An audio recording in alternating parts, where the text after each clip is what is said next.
Bem-vindas e bem-vindos.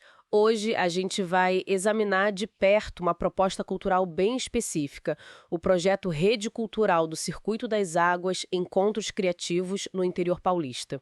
As nossas fontes são a descrição detalhada do projeto, que veio da Sociedade das Artes, e também o edital público que ele tenta atender, né? O PROAC número 1025 do Governo de São Paulo. A nossa missão aqui é entender a fundo essa iniciativa. Ela é voltada para cidades menores lá do interior paulista. Quais são os objetivos reais por trás dela? Que atividades eles propõem? Quem eles esperam alcançar, sabe? E como isso tudo se encaixa na política maior de fomento cultural do Estado. Vamos lá, né? Hora de analisar os detalhes. Exato. E para começar, acho que vale a pena situar um pouco o contexto do financiamento. Quer dizer, o projeto responde a esse edital PROAC número 10/2025. Ele faz parte de uma iniciativa maior, o Fomento Seu-XP, que é basicamente o guarda-chuva do governo estadual para impulsionar a cultura em São Paulo. E este edital específico tem um alvo bem claro: é apoiar financeiramente projetos culturais em municípios paulistas com até 50 mil habitantes. Ah, então a ideia é tirar o foco só da capital e das cidades muito grandes. Precisamente, o objetivo declarado é esse: descentralização. Levar o investimento cultural para o interior, para cidades menores, né? E com isso estimular o desenvolvimento local. O valor total do edital é bem considerável, são mais de 12 milhões de reais. E esse valor é distribuído em 3 módulos, dependendo do tamanho da cidade. E onde esse projeto da rede cultural se encaixa? Em qual módulo? Ele mira o módulo 2. Esse é para cidades entre 15 mil e 30 mil habitantes. Cada projeto for selecionado nesse módulo recebe 150 mil reais. E o edital prevê selecionar 25 projetos nessa faixa. Ah, e tem um detalhe interessante sobre quem pode se candidatar, né? O edital exige que sejam pessoas jurídicas. Isso inclui MEIs, cooperativas, mas tem que ter sede comprovada há pelo menos 2 anos no estado de São Paulo e ter a finalidade cultural bem clara lá no CNPJ, no estatuto. Ou seja, não é para qualquer um que teve uma ideia ontem. Precisa ser uma organização já minimamente estruturada, com certo histórico na área cultural, certo? Exatamente. Isso já indica uma busca por projetos que tenham, digamos, alguma capacidade de gestão e de execução já estabelecida. Faz sentido. Bom, e o projeto em si, a Rede Cultural do Circuito das Águas, ele é proposto pela Sociedade das Artes, que fica em Serra Negra. Geograficamente, eles atuam lá, né, em Serra Negra, que tem, sei lá, uns 29 mil habitantes, então. Tá bem dentro do módulo 2. Mas eles também querem levar ações para cidades vizinhas, menores ainda, como Lindóia, Águas de Lindóia. São cidades bem conhecidas pelo turismo de águas, né?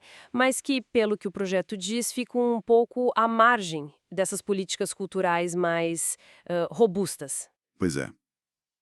E o objetivo geral que eles declaram é, olha, bastante ambicioso. Eles querem, ao mesmo tempo, ampliar o acesso da população à cultura e também fortalecer a economia criativa local. Falam explicitamente em gerar emprego, sabe? Gerar renda para artesãos, para os microempreendedores da região. E pedem exatamente os 150 mil reais, o teto do módulo 2. Miraram alto mesmo.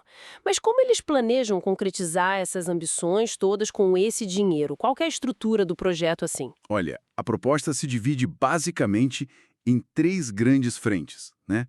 3 eixos que se conectam. O primeiro é residência e mentoria. O segundo é produção e circulação multilinguagens. E o terceiro é documentação e difusão. Ok, vamos detalhar um pouquinho cada uma. Essa residência-mentoria, o que seria exatamente? Então, eles prevêem 6 meses de acompanhamento para um grupo de 12 a 16 artistas e mestres artesãos locais. Os encontros seriam semanais, presenciais e coordenados por um artista visual, o Henrique Vieira Filho, num espaço lá em Serra Negra chamado Rearte. A ideia não é só, produzir arte. É oferecer também mentoria individual, ter rodas de conversa, vivências práticas no ateliê. Enfim, é para desenvolver tanto as obras quanto a carreira desses participantes, sabe? Entendi. E a segunda frente de produção e circulação? Aí o projeto se abre mais para a comunidade em geral. Eles planejam fazer oficinas, mostras, apresentações, tudo gratuito. E o que chama atenção é a mistura de linguagens que eles propõem. Vai de artes visuais, audiovisual, teatro, dança, música, literatura. Até moda sustentável e saberes artesanais bem tradicionais da região. Coisas como tricô, crochê, macramé. Eles querem integrar os artistas locais e alguns convidados nesses processos colaborativos. Essa mistura do artesanato tradicional com, sei lá, audiovisual, dança, linguagens mais contemporâneas parece ser um ponto bem central, não é? Sim, parece ser uma aposta deliberada deles, essa conexão entre a tradição local e o contemporâneo. E a terceira frente, a de documentação e difusão, meio que reforça isso. Eles não querem que o projeto acabe e se perca no tempo, né? Então planejam fazer registros em vídeo, tipo making of, entrevistas, um catálogo digital que seja acessível, um site interativo com as obras, materiais pedagógicos. E mencionam até publicação numa revista com ISSN e registro das obras com DOI. Isso é bem incomum para um projeto desse porte, não acha? Dá um ar quase acadêmico para o registro. Exatamente. Usar ISSN, que é aquele número de publicação seriada, né? Para a revista Artivismo que eles citam, e o DOI, que é um identificador persistente para objetos digitais, para as obras e biografias. Isso, geralmente, a gente vê mais no meio acadêmico, científico. Usar aqui demonstra uma preocupação assim bem grande com a memória e com a disseminação qualificada do que foi gerado ali. É tratar a produção artística e o processo com uma seriedade documental bem notável. Agora, tem um ponto que o projeto destaca muito e que o próprio edital PROAC também valoriza bastante, que é a questão da democratização e da acessibilidade. Eles falam num robusto plano de democratização e acessibilidade. Isso é só discurso ou tem substância mesmo? Olha, parece que tem bastante substância, sim. Eles detalham medidas bem concretas. A gratuidade de todas as atividades é o ponto de partida, claro, mas vão bem além. Prometem intérpretes de Libras, prometem audiodescrição para as obras visuais, para os espetáculos, para atender o público com deficiência visual, legendas nos vídeos, tanto descritivas quanto em linguagem simples, materiais digitais acessíveis para leitores de tela, materiais táteis. E o que me chamou mais atenção, eles querem oferecer um curso gratuito para formar audiodescritores na própria região. E falam até em usar a inteligência artificial como ferramenta de apoio para isso. Isso sim é pensar em deixar a capacidade instalada, né? Vai muito além do básico que talvez o edital exigisse. Física, né? Escolhendo locais que já sejam adaptados, com rampas, banheiros acessíveis. Tem a comunicacional, com Libras, AUDD, legendas. A digital, com o site e o catálogo acessíveis. E eles mencionam até a atitudinal, que é treinar a equipe para receber bem todos os públicos. E também a acessibilidade territorial, quer dizer, levar as ações para zonas rurais, para periferias, não ficar só no centro. Parece um diferencial bem importante mesmo, especialmente pensando em cidades menores, onde talvez essa infraestrutura e esse conhecimento sobre acessibilidade não sejam tão comuns assim. Com certeza. Mas, claro, implementar um plano tão abrangente assim em cidades pequenas também traz desafios, né?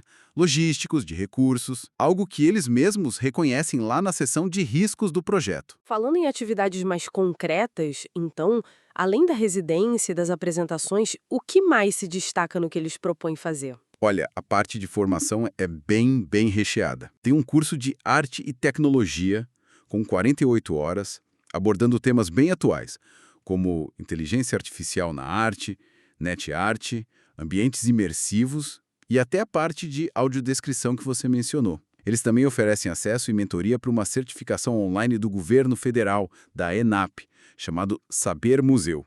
São 140 horas sobre temas como acessibilidade em museus, conservação, e tem uma mentoria profissional e curricular que é bem longa. Impressionantes 240 horas. 240 horas? Nossa, é quase uma pós-graduação. E focada em que essa mentoria? Pois é focado em ferramentas de carreira, mais para o lado acadêmico e profissional mesmo. Como organizar o currículo Lattes, como ter um ORCID, que é aquele identificador internacional para pesquisadores, né? E até como publicar trabalhos com ISBN ou DOI. Mostra uma preocupação real em profissionalizar os artistas e agentes culturais locais, dando ferramentas para eles circularem em outros âmbitos também, além do circuito local. Entendi. É tipo dar o caminho das pedras para quem quer seguir uma carreira mais formalizada na arte ou na pesquisa cultural. Legal. E na parte de circulação, das apresentações, exposições, além da variedade de linguagens, onde isso tudo vai acontecer? Então, eles planejam usar espaços bem diversos. Centros culturais, sim, mas também praças públicas, escolas e até uns locais menos óbvios, como tribunais, câmaras municipais e reforçam a ideia de ir para a zona rural também. As exposições são coletivas e itinerantes e com temas variados, tipo imigração, cerearte, direito à arte, buscando dialogar com a realidade da região, sabe? E tem aquela conexão com a economia criativa que você mencionou antes. Como funciona exatamente essa parte? Assim, esse é um ponto bem específico e interessante. Eles estipulam no projeto que os artistas selecionados para residência devem criar, além de suas obras principais, digamos, versões reprodutíveis e acessíveis nessas obras. A ideia é que sejam coisas como gravuras, pôsteres, estampas digitais. E aí, os direitos de reprodução dessas versões seriam cedidos para artesãos e pequenos comerciantes locais usarem seus produtos. Que interessante. Então, a arte criada ali com o dinheiro público do edital geraria diretamente produtos para o comércio local. Uma conexão bem direta. Essa é a proposta: conectar a ponta da criação artística que foi fomentada com a geração de renda na comunidade local. A ideia é fortalecer o artesanato, a moda local, o turismo cultural. É uma tentativa, né, de fazer o dinheiro circular de uma forma diferente e o impacto econômico ser mais direto para essas pessoas. E quem eles esperam alcançar com tudo isso? O público-alvo que eles descrevem parece bem amplo. Sim, eles descrevem um público bem vasto: moradores locais, estudantes com foco grande em escolas públicas, os próprios artistas e artesãos da região, pessoas com deficiência, idosos garantida acessibilidade para eles, turistas culturais e a população em geral, tanto da área urbana quanto rural ou periférica. A meta de alcance que eles colocam no papel é de 68 mil pessoas. Espera aí, 68 mil pessoas. Mas se as três cidades juntas, Serra Negra, Lindóia e Águas de Lindóia, somam pouco mais de 50 mil habitantes, como eles chegam nesse número? É bem alto, né? É uma estimativa ambiciosa, sem dúvida. Eles dividem esse número. Falam em 23 mil pessoas alcançadas presencialmente e 45 mil online. A justificativa para o presencial se apoia muito na ideia de fazer ações em locais de grande fluxo turístico. Eles citam a Praça Central de Serra Negra, que, segundo o projeto, recebe algo como 30 mil turistas por fim de semana. Então, contam com esse público flutuante. E, claro, contam muito com a difusão online, o site, as redes sociais, o catálogo digital, para atingir esse público virtual de 45 mil. É uma meta ousada, não tem como negar. Ok, entendi a lógica, mesmo sendo ousada. E como eles justificam a relevância desse projeto todo? Por que ele seria importante para a região e para o estado de São Paulo? Basicamente, eles argumentam em algumas frentes. Primeiro, que o projeto preenche uma lacuna histórica de acesso à cultura em cidades pequenas. Segundo, que ele responde diretamente à necessidade de descentralizar a produção artística, o que, claro, casa perfeitamente com o objetivo do edital PROAC. E terceiro, que ele oferece uma oportunidade considerada única de conectar as tradições locais, como o artesanato, que é forte no circuito das águas, com a arte contemporânea. E isso, segundo eles, gera um sentimento de pertencimento e, ao mesmo tempo, estimula a inovação na região. E o impacto esperado? Eles chegam a detalhar isso? Sim, detalham bastante e olhando por vários ângulos diferentes. Tem um impacto cultural, que seria fortalecer as identidades locais, promover encontros entre os artistas; social, ampliar a participação cidadã, garantir a acessibilidade que a gente falou, valorizar comunidades tradicionais; educacional, formar público e capacitar os agentes culturais locais, deixando um legado de conhecimento; econômico, gerar renda direta com as contratações do projeto e indireta, pelo turismo, comércio e valorizando o artesanato local com aquela ideia das obras reprodutíveis. Sustentável, mencionam um incentivo a práticas como moda sustentável e reaproveitamento de materiais. E territorial, ajudar a consolidar o circuito das águas como um polo cultural regional. Entendi. A narrativa que eles constroem é que não são só eventos isolados, sabe? Mas sim um programa estratégico, quase como um plano de desenvolvimento regional que usa a cultura como motor principal. Exatamente essa é a ideia que eles passam. A ênfase é muito no impacto na cadeia produtiva local, nas redes de colaboração que podem ser criadas e, claro, na sustentabilidade das ações para além do financiamento.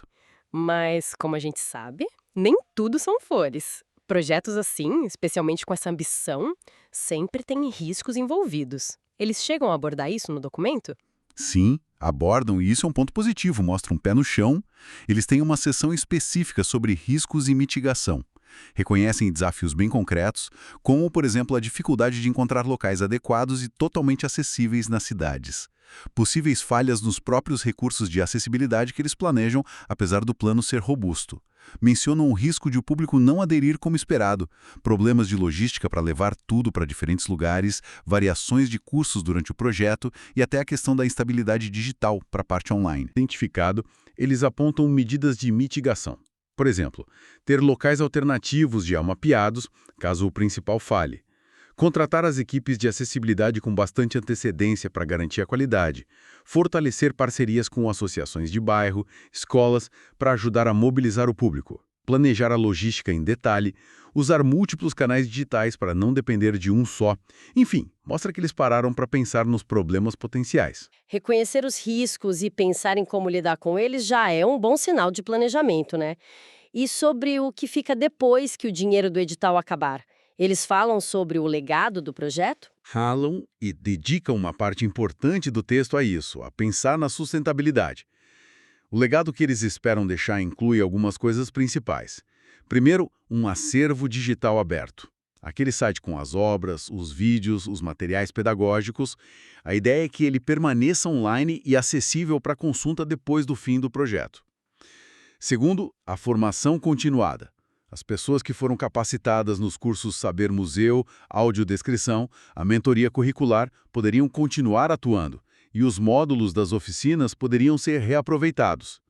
Terceiro, a economia criativa. Aquele modelo das obras reprodutíveis é visto como algo que pode continuar gerando renda local, mesmo sem o financiamento direto do projeto. Quarto, a acessibilidade. Deixar um modelo de boas práticas, talvez até alguma infraestrutura ou conhecimento consolidado sobre acessibilidade para a região poder usar em outros eventos. E, por último, as redes fortalecidas. Os contatos e as parcerias feitas entre artistas, instituições, comerciantes durante o projeto que podem perdurar. Então, fazendo um resumo do que a gente viu. Temos aqui um projeto bem ambicioso, essa rede cultural do Circuito das Águas. Ele quer usar R$ 150 mil de um edital estadual, o PROAC, para levar uma programação cultural bem variada, com um foco muito forte em acessibilidade e também com um braço importante na economia criativa para cidades pequenas do interior paulista, como Serra Negra, Lindóia, Águas de Lindóia. A proposta é cheia de detalhes, né? Cobre muitos aspectos, desde a criação artística até a gestão, o impacto imediato e o que eles esperam deixar como legado. Exato. E se a gente parar para refletir um pouco sobre tudo isso, tem um ponto que realmente salta aos olhos e que talvez provoque um pouco, que é justamente essa estratégia de pedir aos artistas da residência para criarem, como parte do processo deles, versões de suas obras já pensadas para reprodução comercial por artesãos locais. É uma conexão muito direta, talvez até não sei, um pouco crua, entre a criação artística que foi fomentada com o dinheiro público e o desenvolvimento econômico local. E é também uma forma de fazer a arte circular de um jeito diferente, né, por meio de produtos, não só da obra original. Aí fica a questão para a gente pensar, né? Quais seriam os efeitos disso a longo prazo, caso o projeto seja mesmo implementado?